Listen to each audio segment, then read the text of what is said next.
कितनी सुंदर है वो। देखते ही आंखें चिपक जाती हैं उस पर।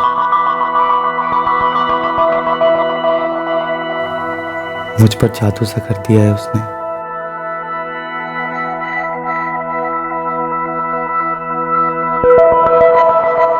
रोज ख्वाबों में आती है, अपनी अदाओं से बहकाती है मुझे, छेड़ती है मुझे।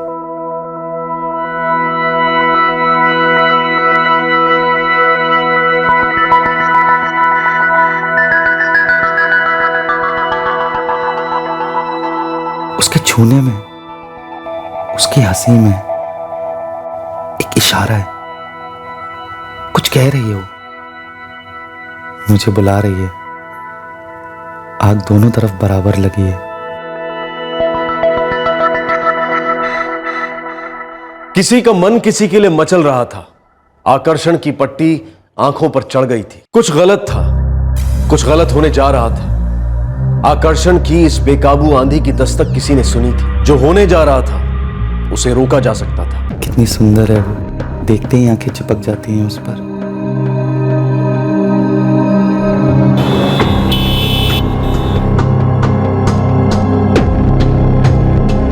कौन बोल रहा है? लता। कविता जी क्या हुआ?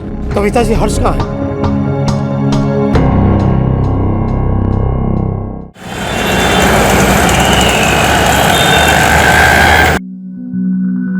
लता, और कितना टाइम लगेगा?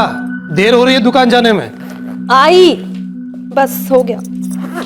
ये लीजिए आपका टिफिन। Thank you. और आपको याद है ना 4 बजे घर आना है? अरे हाँ हाँ, और तुम्हें और हर्ष को लेकर शॉपिंग के लिए जाना है। मम्मा सुबह से 4 बार बता चुकी है। और कितनी बार बताओगी लता? अगर पिछली बार की तरह कोई भी बहाना मारा और फोन करके मुझे ये बोला कि लता मुझे देर हो गई है, मुझे काम है वगैरह वगैरह, तो अगले दिन आपके टिफिन में 4 गुना ज्यादा मिर्च और बढ़ जाएगी। अरे बाप रे, मम्मा ने कितनी तीखी धमकी दे दी। अब हमारी क्या मजाल कि कोई बहाना बनाए हैं? ठीक है, अब मैं बहाना बना ही नहीं सकता। 4 बजे से पहले घर वापस आ जाऊंगा महारानी साहब, ठीक है? ये देखिए भाभी जी, ये लेटेस्ट डिजाइन है, मार्केट में और कहीं नहीं मिलेगा आपको। ये देखिए, ये कॉम्बिनेशन जो है ना, देखिए ये। अच्छा ठीक है, वो ग्रीन वाली साड़ी मैंने देखा ने। हम ना बताओ जो कौन सी? ये हाँ भाभी जी आपकी चॉइस कमाल की है। इसके बाद में यही साड़ी दिखाने वाला था आपको। ये अभी माला है, ये जॉर्जेट का मटेरियल है, और ये जो पट्टी है गोल्डन लेस पट्टी बोलते हैं इसको। भाभी जी पानी। अच्छा भाभी जी क्या लेंगे आप, चाय कॉफी या फिर ठंडा? बस कहीं नहीं। बस कहीं नहीं मिलता है इधर भाभी जी। अच्छा प्रकाश, 2 मौसम भी बोलते हैं ना? जी सेठ जी।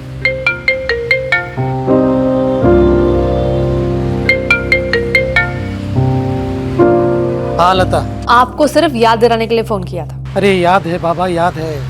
4 बजे शॉपिंग, 6 बजे पार्क, और फिर होटल में खाना, सब याद है मुझे। अब काम करूं, बाय। रोज इसी टाइम पे बालकनी में आती है, जानती जो है कि मैं उसका इंतजार कर रहा हूं। सुंदर भी है और होशियार भी। नजर मिलाती नहीं पर नजर रखती है।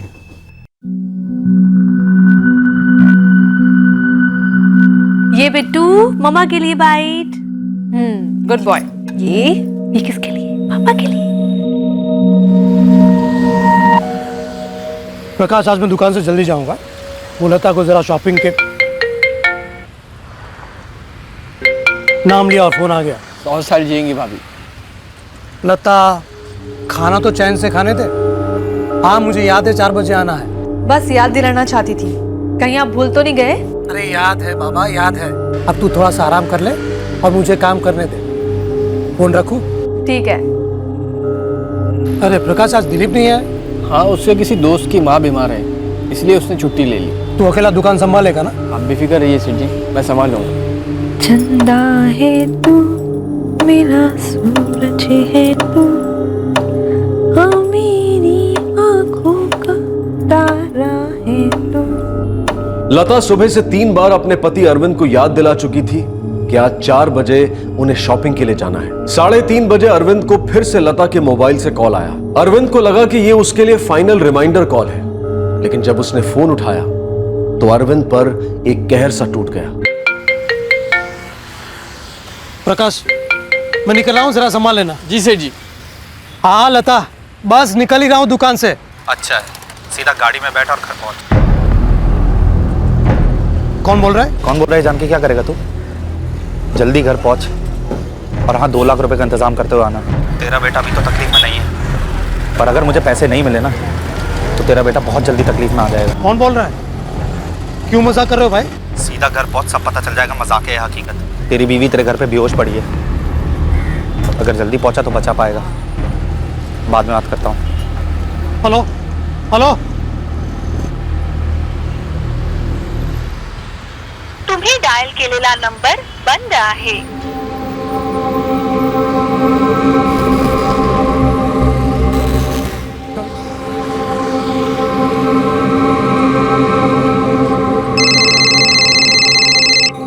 हाँ अरविंद भाई बोलिए। कविता जी आप जल्दी से मेरे घर जाइए और देखिए सब कुछ ठीक तो है ना वहाँ पर। क्या हुआ अरविंद भाई? मैं बाद में बताता हूँ, आप जल्दी से घर जाइए। ठीक है, मैं जाकर देखती हूँ। मैं फोन चालू रखता हूँ, आप जल्दी से घर जाइए।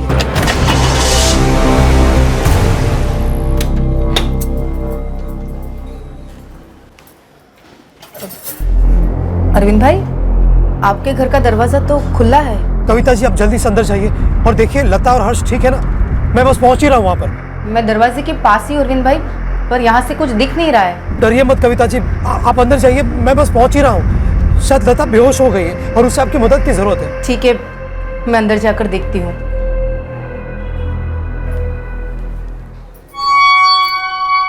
लता, लता, लता,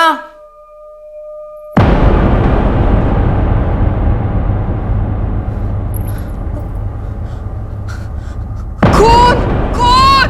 कविता जी क्या हुआ? लता ठीक तो है ना? कविता जी आप सुन रही हैं?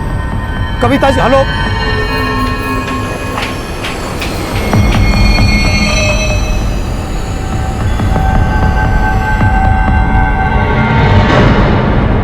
हेलो हेलो, कविता जी सुन रही हैं आप? अरविंद भाई,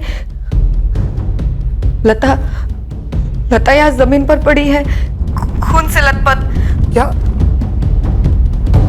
कविता जी हर्ष कहाँ है? हर्ष कहाँ है? हर्ष, मैं बात करता हूँ। अरविंद, शंकर बोल रहा हूँ, तू जल्दी आ जा। वो लता के साथ बहुत बुरा हुआ है।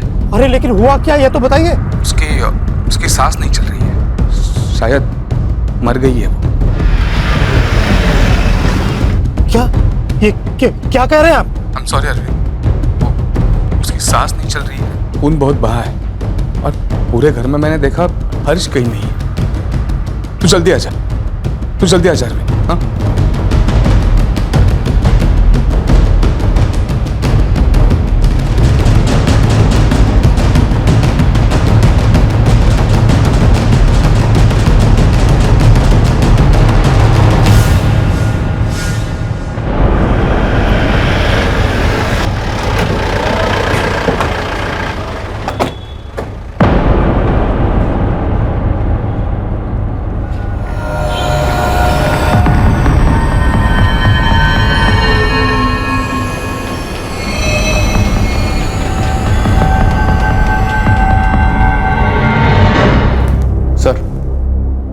मर चुकी है। बॉडी को पोस्टमार्टम के लिए भेज दो और चेक करो घर में फर्स्ट एंटी के निशान तो नहीं है। सर,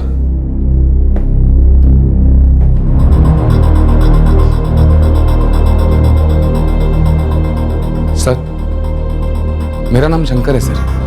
मैंने आपको फोन किया था, मैं ऊपर वाले फ्लोर पे रहता हूँ। लाश को सबसे पहले आप ही ने देखा था? जी नहीं सर, इन्होंने। सर मेरा नाम कविता है, मैं सामने वाले फ्लैट में रहती हूँ। मुझे अरविंद भाई का फोन आया था, इन्होंने कहा कि मैं यहाँ आकर देखूं कि लता और हर्ष ठीक है या नहीं, और जब यहाँ आकर देखा तो लता लहूलुहान पड़ी थी और कविता जी की चीखने की आवाज सुनकर हम सब आ गए। अच्छा कविता जी, आप सामने वाले फ्लैट में रहती हैं, आपने यहाँ किसी को आते हुए या फिर यहाँ से किसी को बाहर जाते हुए देखा था क्या? जी नहीं। शंकर, आपने फोन पर हमें बताया था कि कोई बच्चा मिसिंग है। हाँ सर, हर्ष 3 साल का है। हमने पूरे घर में ढूंढा लेकिन वो कहीं नहीं मिला। अरविंद जी, मैं समझ सकता हूँ इस वक्त आप पर क्या बीत रही होगी, लेकिन हमारे लिए जानना बहुत जरूरी है कि आपको कैसे पता चला कि आपके घर में कुछ बुरा हुआ है, जिसकी वजह से आपने इन्हें कविता जी को यहाँ आपके घर में आकर देखने के लिए कहा। प्लीज अरविंद जी, प्लीज बोलिए।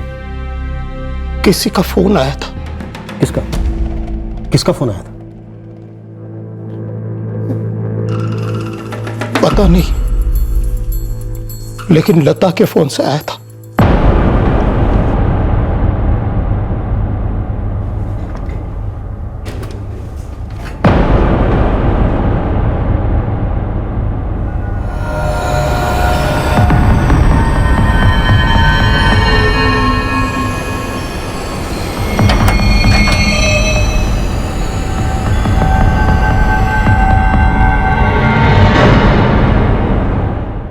कहने नहीं निकालेंगे, मतलब मर्डर का मेन मोटिव पैसा तो नहीं लगता। लेकिन सर, बच्चा भी गायब है और विक्टिम का मोबाइल भी नहीं है। मोबाइल वही ले गया हो या फिर ले गए हो, शायद बच्चा भी। सोसाइटी के वॉचमैन से बात करो, शायद उसने कुछ देखा हो।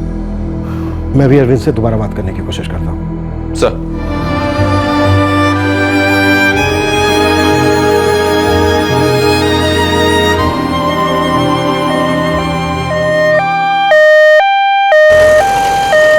नहीं देखा इसका मतलब क्या है रामदेव?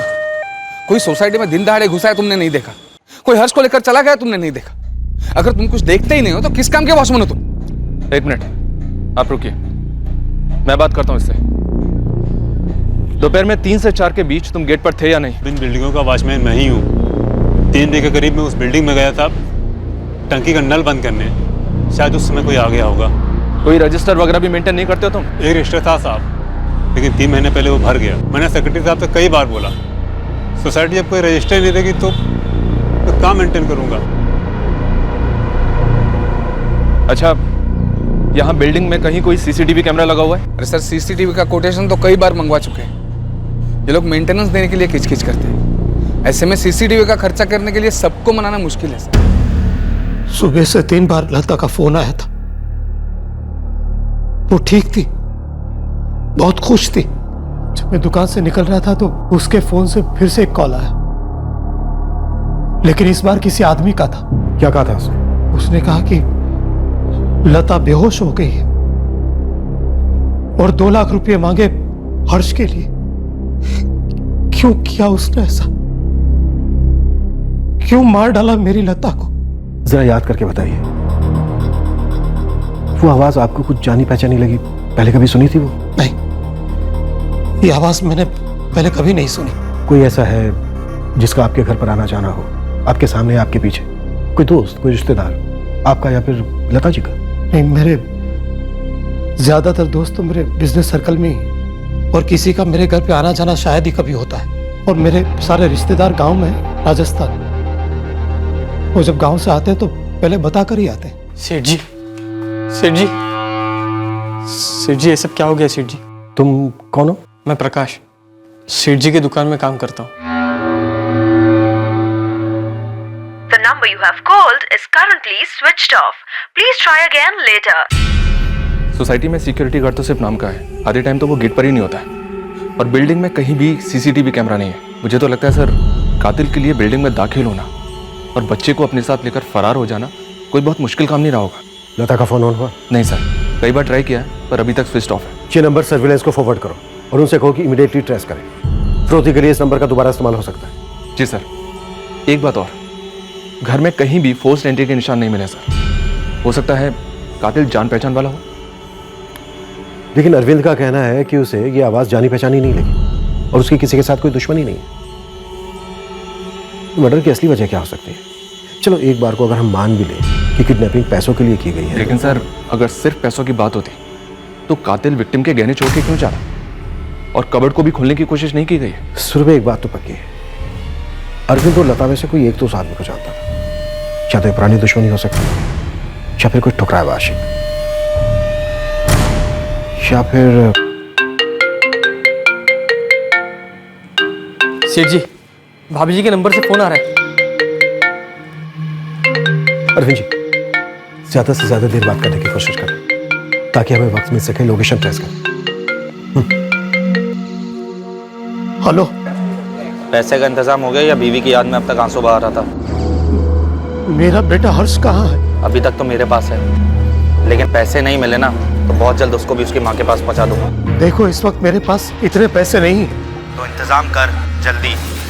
मेरे पास ज़्यादा टाइम नहीं है और ना ही तेरे बच्चे के पास है। फिर फ़ोन करूंगा। हाँ ठीक है, मैं होल्ड करता हूँ, तुम लोकेशन बताओ।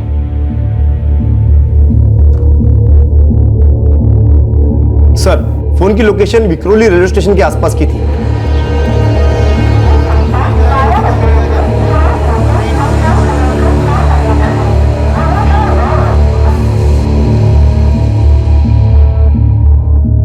फोन विक्रोली रेलवे स्टेशन के पास से आया था और अब फिर से स्विच ऑफ हो गया है।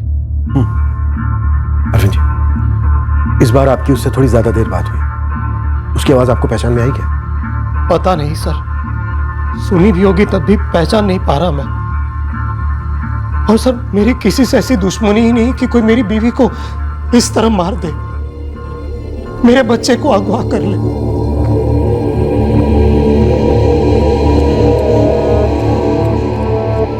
सेठ जी पानी लीजिए।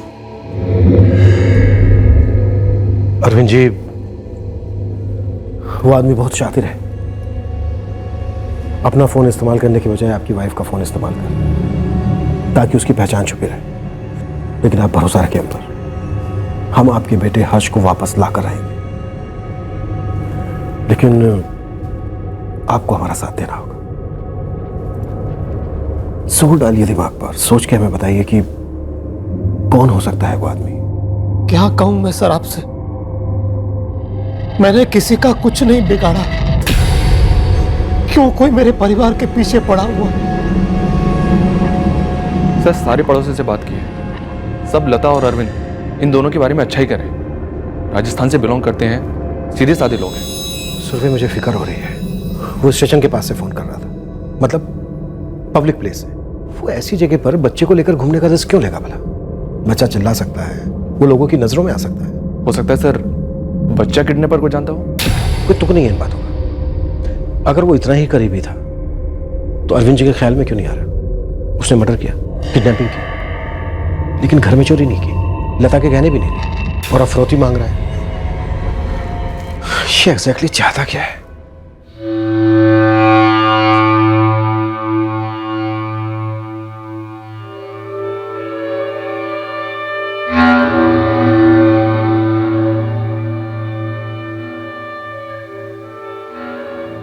प्रकाश, तुम्हारे सेठ जी और उनकी वाइफ के बीच कैसा रिश्ता था? आप सेठ जी भाभी जी को बहुत खुश रखते थे। आज भी दोनों हर्ष के साथ घूमने जाने वाले थे और ये हो गया। कौन कर सकता है ये? बिजनेस में किसी के साथ कोई झगड़ा, कोई तू मैं, कोई अनबन? नहीं साहब, साड़ियों का धंधा तो रिलेशन पे चलता है, और अगर कोई अनबन हो भी जाए तो बातों से ही सुलझ जाती। और सेठ जी तो सबके साथ अच्छे से ही बात करते हैं। मैं खुद 3 साल उनके पास काम कर रहा हूँ। सेठ जी को कभी किसी के साथ ऊंची आवाज में बात करते नहीं सुना।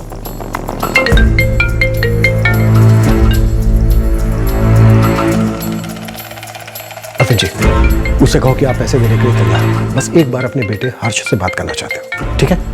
उठाइए फोन।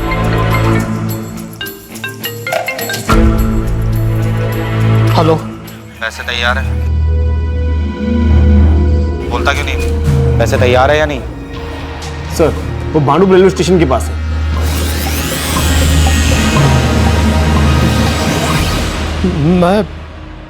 मैं पैसे देने को तैयार हूं, लेकिन मुझे मेरे बच्चे से बात करनी है, please.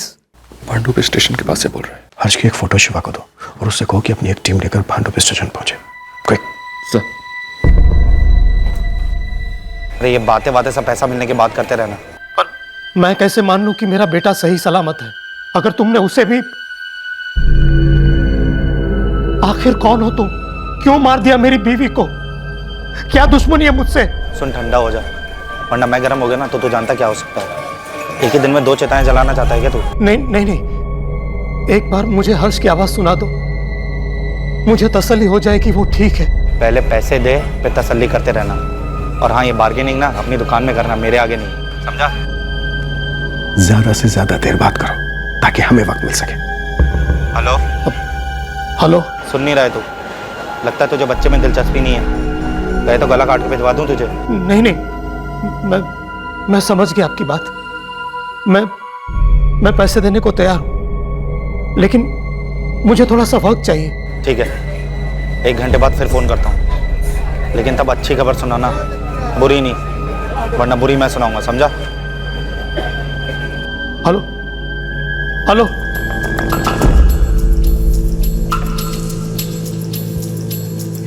Sir, phone Bhanupur railway station के पास ही स्विच ऑफ हुआ है। सर 5 मिनट में टीम उस लोकेशन पर पहुंच जाएगी जहां फोन स्विच ऑफ हुआ है। सुबह शिवा से कहो कि भानुपुर स्टेशन ईस्ट वेस्ट दोनों साइड चेक करें, क्योंकि फोन पर ट्रेन की आवाज नहीं आ रही थी। इसका मतलब यह है कि वो स्टेशन से नहीं बल्कि स्टेशन के आसपास से कहीं से कॉल कर रहा था। सर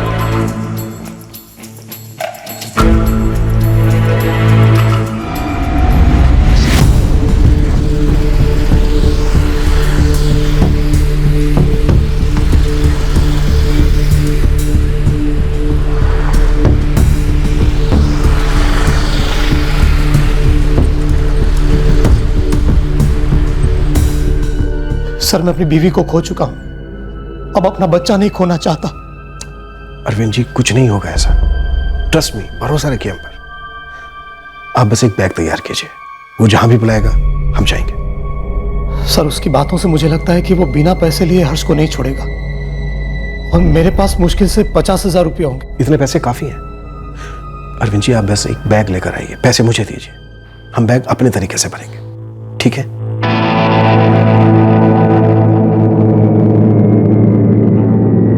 सर फिर से फोन स्विच ऑफ कर दिया उसने।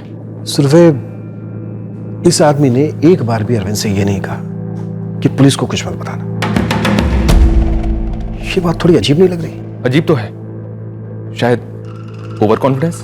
हाँ, लेकिन ओवर कॉन्फिडेंस में इसने एक भी गलती नहीं की। एक बार भी इसने अपना फोन इस्तेमाल नहीं किया। जब भी इसने कॉल किया, लता के फोन से किया, और बात करने के बाद फोन ऑफ कर देता है। एक जगह पे रुक के भी बात नहीं कर रहा है, बार बार अपनी लोकेशन चेंज कर रहा है। Sir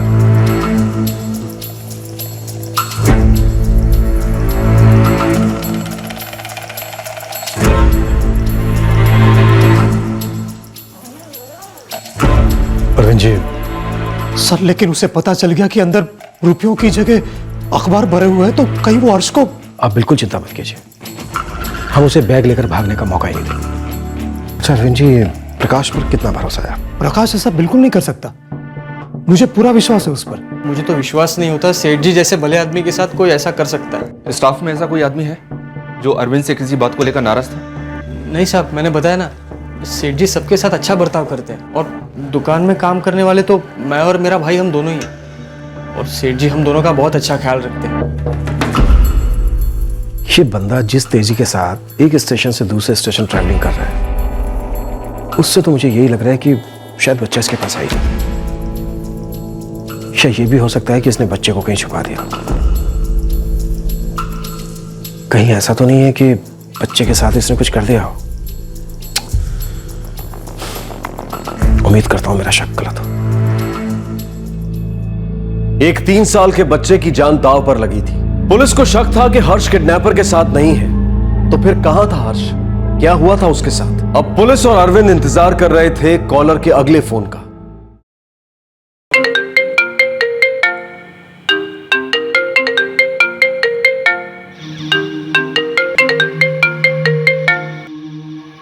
sir, phone Kanjurmarg station के पास एक्टिव हुआ है। अरविंद जी, वो जो भी कहे और जहां भी बुलाए फौरन मान जाना, और पूरे कॉन्फिडेंस के साथ कहना कि सारा पैसा तैयार है। हेलो। पैसे तैयार हैं या नहीं? हाँ तैयार है। कहाँ लेकर आना है? सर इस वक्त कांजूर मार्ग में है, शिवा को इन्फॉर्म कर दिया, वो टीम लेकर पहुंच रहा है। बताओ पैसे लेकर कहाँ हूँ? तो उतावला मत हो, बता रहा हूँ। 7:35 हुई है, 55 मिनट देता हूँ तुझे, ठीक 8:30 बजे। हाँ, लेकिन कहाँ आना है मुझे पैसे लेकर?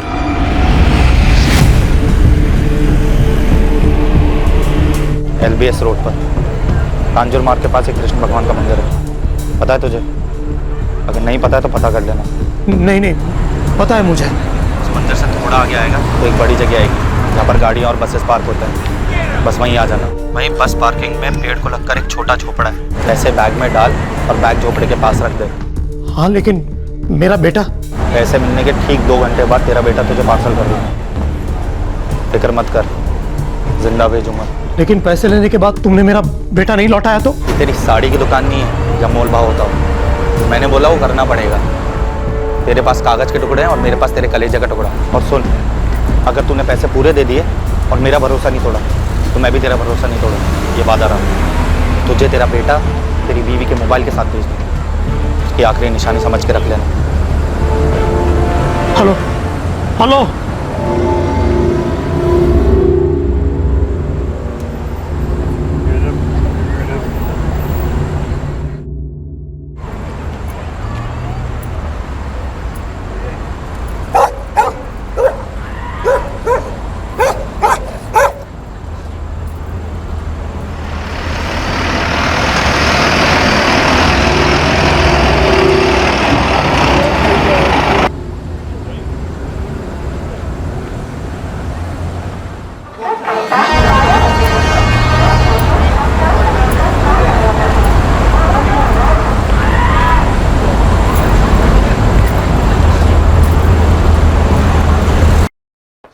सर, शिवा टीम लेकर कांजूरमार्ग रेलवे स्टेशन पहुंच चुका है और लता का फोन एज एक्सपेक्टेड एक बार फिर से स्विच ऑफ हो गया है। सुरभि, शिवा से कहो कि अपनी सर्च जारी रखे। तुम एक दूसरी टीम तैयार करो, हम अरविंद के साथ जाएंगे, लेकिन पूरी तैयारी के साथ। Yes sir. सेठ जी, हम घर जाके प्रार्थना करेंगे कि हर्ष बाबा सही सलामत मिल जाए। नमस्ते। अरे प्रकाश बाबू, कहाँ चल दिए? इस मुश्किल घड़ी में अपने सेठ जी का साथ नहीं दोगे? हम वहाँ क्या करेंगे साहब? जो करना है वो तो हम करेंगे, लेकिन तुम हमारे साथ चलोगे जरूर। और जहां तक प्रार्थना की बात है वो तो तुम गाड़ी में भी कर सकते हो, नहीं?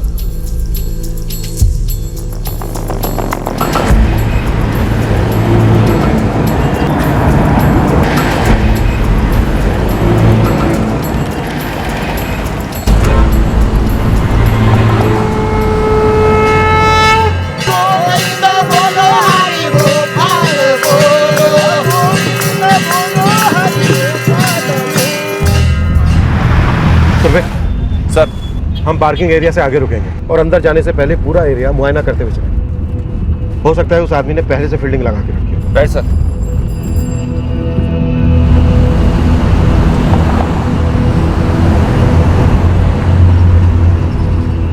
अरविंद जी, मैं जब आपको फोन करूं आप तब अंदर आना, ठीक है?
सर, पार्किंग एरिया में बहुत सारी बसेस पार्क हैं जहाँ से डायरेक्टली वो चोपड़ा दिखता है। सर, मुझे लगता है वो आदमी शायद किसी बस में बैठा हम पर नज़र रख रहा होगा। सुरभि, सर, हमें पूरे बस पार्किंग और कार पार्किंग एरिया पर नजर रखना है और जितना ज़्यादा हो सके उतना डिस्टेंस मेंटेन करना होगा, क्योंकि अगर हम पर कोई नज़र रख रहा है तो उसे हम पर शक नहीं होना चाहिए। Right sir. अरविंद जी, आप अंदर आ जाइए। अरविंद जी, आप घबराइए मत, हम पूरी टीम के साथ अंदर हैं। वो आदमी भाग नहीं पाएगा।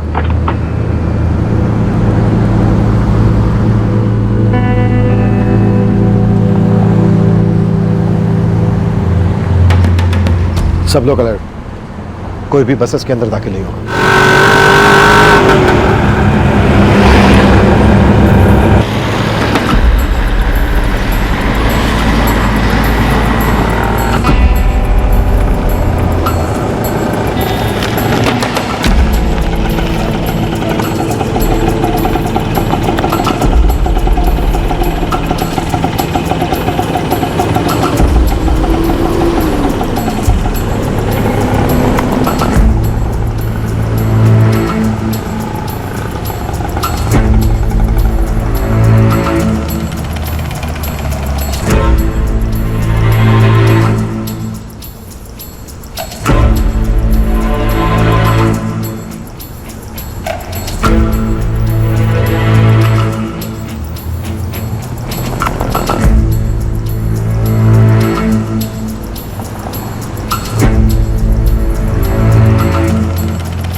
शायद वो यहीं कहीं होगा, छुपा हुआ होगा।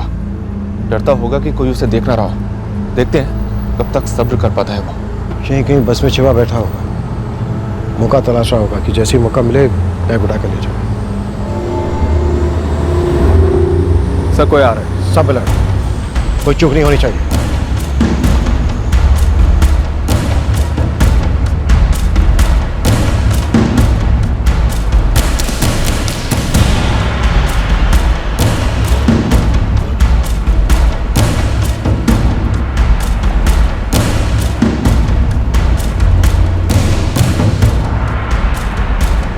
शायद ये हो। सर अगर यही है तो आप अरेस्ट क्यों नहीं कर लेते? जल्दबाजी में खेल बिगड़ सकता है। ये शायद वो नहीं है, उसका भेजा हुआ कोई आदमी है जो मुआयना करने आया होगा कि वापस लौटेगा जरूर। बैग को रखे हुए काफी टाइम हो गया है, शायद वो नहीं आएगा।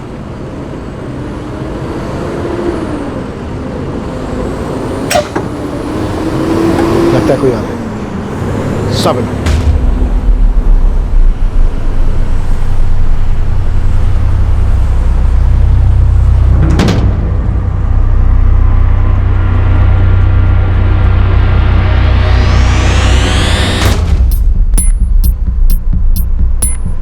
चेहरा ढका हुआ है, शायद ये हो। सब अलर्ट।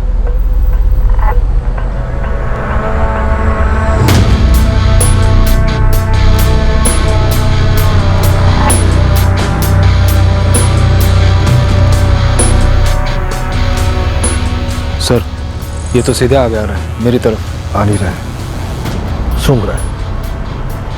ये वापस लौटेगा, 100% यही है।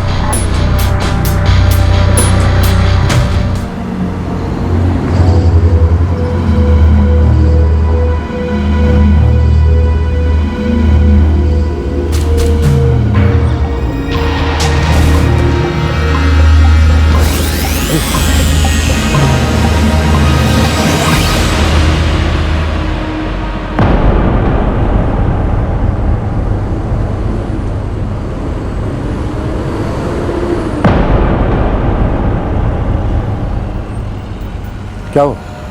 शर्मा मत दूल्हे राजा, तेरी बारात हम निकालेंगे।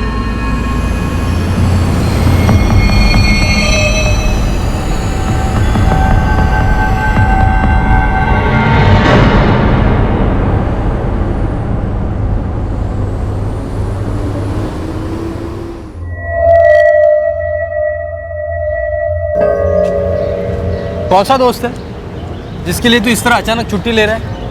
अरे है एक दोस्त, तू नहीं जानता, पंकज नाम है उसका, यही घाटकोपर में रहता है। यार क्या है ना, उसकी माँ बहुत बीमार है, बहुत दिनों से सोच रहा था मिला हूँ एक बार। पिछले हफ्ते भी छुट्टी ली थी ना?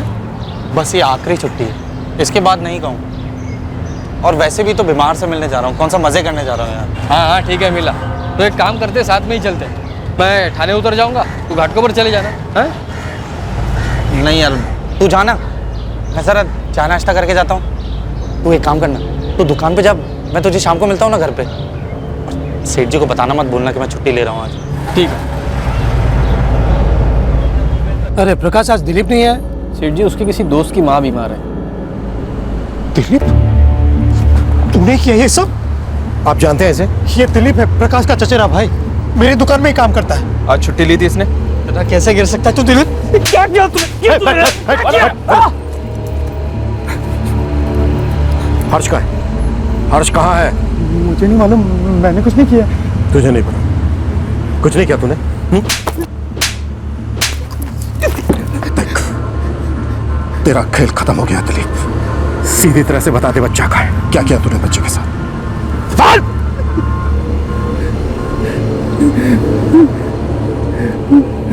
दिलीप प्रकाश का चचेरा भाई था, उसके साथ रहता था और उसी के ही साथ अरविंद की दुकान में काम करता था। ऐसा नहीं था कि प्रकाश को संकेत नहीं मिला था दिलीप के ऑब्सेशन का। इसकी शुरुआत हुई थी 1 महीना पहले की एक रात को। जी सेठ जी, जैसा आप कहें। आप कहो तो सैंपल कलेक्ट करके मैं अभी आ जाऊंगा। प्रकाश अभी आ जाओगे तो अच्छा है जी, दिवाली के ऑर्डर्स भी शुरू हो जाएंगे। आ सकते हो क्या? हाँ हाँ सेठ जी, मैं बस अभी निकलता हूँ। हाँ। अरे कहाँ जा रहा है? खाना तैयार है? नमन सेठ के वहाँ जाके साड़ियों का सैंपल कलेक्ट करना है और अपने सेठ जी के घर देने जाना है। चल तू भी चलेगा? अरे तो खाना खा के चलते हैं ना, कौन सी साड़ियाँ बासी हो जानी है। अगले महीने दिवाली है, धंधे का टाइम एक बार गया ना वापस नहीं आता। धंधा तो सेठ जी का है, मेहनत हम लोग करते हैं और मुनाफा मालिक का। क्या बक रहा है बे? सेठ जी का शुक्र मना कि मुंबई में आते ही तुझे काम मिल गया, समझा ना? और मुंबई में भाई सब कुछ अभी और अब होता है, तभी आगे बढ़ेगा, वरना काम के लिए मारा मारा फिरेगा। अब चल, आधे घंटे में जाके भी आ जाएंगे। आओ प्रकाश आओ। अरे क्या बात है, दिलीप भी आया हुआ है। आ जाओ आ जाओ आ जाओ।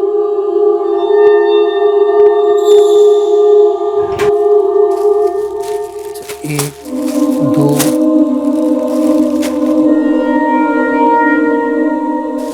ये लीजिए पानी।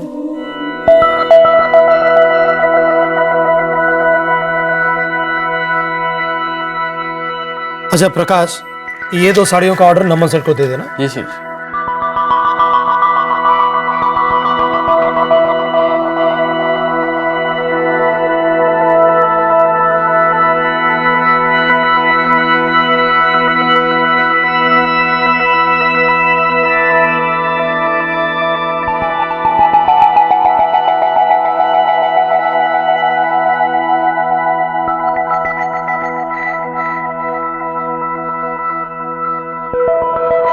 दिलीप लता की तरफ आकर्षित हो गया था। उस रात के बाद भी काम के सिलसिले में एक दो बार प्रकाश और दिलीप का अरविंद के घर जाना हुआ, और हर बार दिलीप को यह महसूस हुआ कि लता भी उसे पसंद करती है, और लता की हंसी और उसका बर्ताव उसे ये इशारे दे रहे थे। क्या वाकई ऐसा था, या दिलीप सिर्फ वही देख रहा था जो वो देखना चाहता था? दिलीप इस कदर लता का दीवाना हो गया था कि काम से छुट्टी लेकर उसे देखने आता था, उसे निहारता रहता था।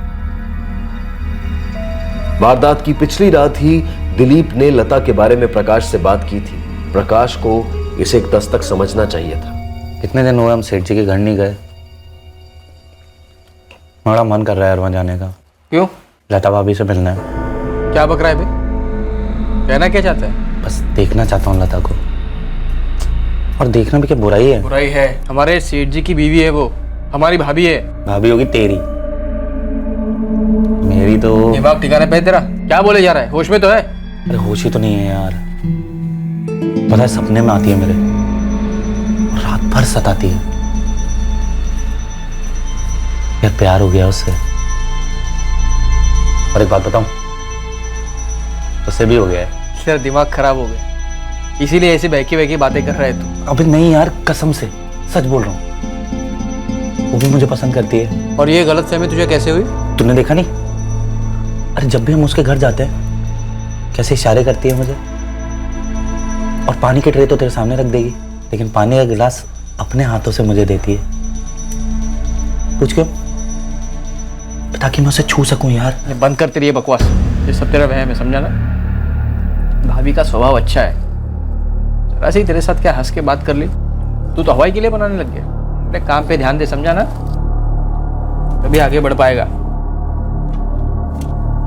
प्रकाश दिलीप के लता के प्रति आकर्षण में छिपी हवस और बेताबी को देख नहीं पाया। उसने दिलीप की बातों को गंभीरता से नहीं लिया।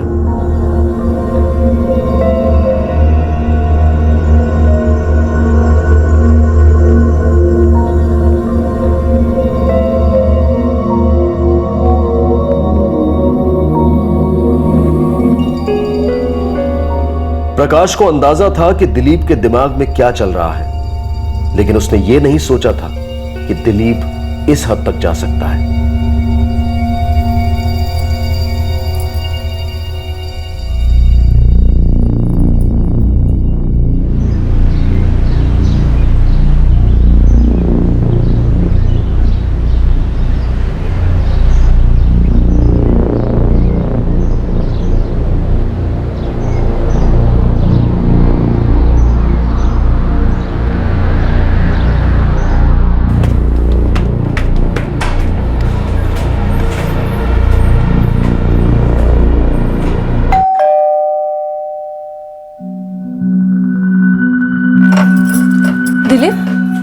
कुछ काम था? जी भाभी जी, वो सेठ जी ने भेजा है। अच्छा अच्छा, आओ अंदर।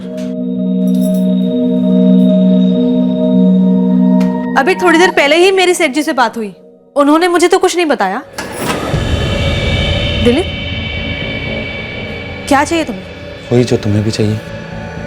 क्या बोल रहे हो तुम? मैं तुम्हें पसंद करता हूँ और ये भी जानता हूँ कि तुम भी मुझे पसंद करती हो। पागल हो गए क्या? निकलो यहाँ से, निकलो, छोड़ो मुझे। अभी तुम्हारे सेठ जी को बताती हूँ, जब धक्के देके तुम्हें काम से निकालेंगे ना, तब अकल ठिकाने आएगी। समझ कर रखा है तुमने मुझे? ये क्या बात हुई? हाँ, इतने दिनों से तुम ही मुझे इशारे कर रही थी ना, तुम ही मेरे लिए बालकनी में आती थी ना। और दिमाग सड़ गया है क्या? पागल हो गया होगा तुम। अभी लगाते हो अरविंद को फोन। निकल जाओ वरना मैं शोर मचाऊंगी। सेठ जी का बेटा कहाँ है, बता दे। अरविंद जी, सीधी तरह से बता दे हर्ष को है, नहीं तो हलक में हाथ डाल के सर झुकलाऊंगा।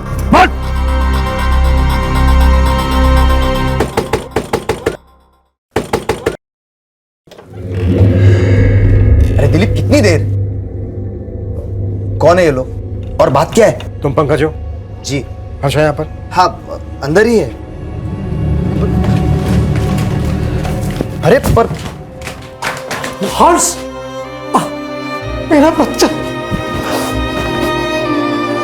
क्या है ये सब? कौन हो आप लोग? पुलिस। क्या हुआ साहब? क्या किया दिलीप ने? तो ये बोल, फिरौती में तुझे कितना हिस्सा मिलने वाला था? क्या कह रहे हो आप? अरे दिलीप, तूने तो कुछ और ही बोला था ना बच्चे के बारे में।